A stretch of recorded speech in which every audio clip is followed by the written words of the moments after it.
નમસ્કાર મિત્રો, હું ડૉક્ટર મિલન પટેલ. હું એક આયુર્વેદ ડૉક્ટર છું અને એક કુડાસણ ગાંધીનગરમાં અર્બન આયુર્વેદ પંચકર્મ ક્લિનિક હું ચલાવું છું. આજે આપણે ચોમાસામાં ફાટી નીકળતા વાયરલ ફીવર વિશે થોડી ઘણી વાતો કરીશું. વરસાદ પડે છે અને પછી તમે જોશો તો શરદી, ઉધરસ, તાવ, ગળામાં દુખાવો, હાથ પગ દુખવા અને એ રીતને ઘણા બધા પ્રકારના વાયરલ ફીવર ફાટી નીકળતા હોય છે. તો શું આયુર્વેદથી આ બધા વાયરલ ફીવરની ચિકિત્સા શક્ય છે? આયુર્વેદ સંહિતા ગ્રંથોમાં આ પ્રકારના વાયરલ ફીવરો ક્યાંય બતાવ્યા છે કે એમના ચિકિત્સા પ્રોટોકોલ બતાવ્યા છે? તો જવાબ છે હા. આયુર્વેદ સંહિતા ગ્રંથોમાં તાવને છે ને જ્વર તરીકે લે છે, જ્વર નામથી ઓળખે છે અને ચોક્કસ ઋતુ વર્ષા ઋતુમાં વાયુ દોષના પ્રકોપના લીધે વિવિધ પ્રકારના જ્વરો આવતા હોય છે એવું કહે છે.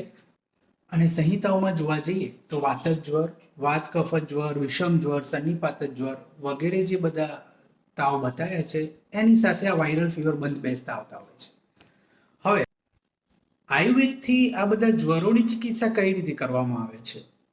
જો છે ને આ બધા તાવના છે ને ટ્રીટમેન્ટના ચોક્કસ પ્રોટોકોલ આયુર્વેદમાં બતાવ્યા છે, જેમ કે લંઘન, પાચન, સ્વેદન, યવાગુ વગેરે. એક ઉદાહરણ તરીકે લઉં તો તાવનું દર્દી આપણી જોડે ટ્રીટમેન્ટમાં ચાલતું હોય ત્યારે અમુક દર્દીને આપણે ઉપવાસ કરાવીએ, કોકને મગનો સૂપ આપીએ છીએ, કોકને આપણે છે ને અમુક ઔષધિઓથી સિદ્ધ કરેલા પાણી ઉપર રાખીએ છીએ.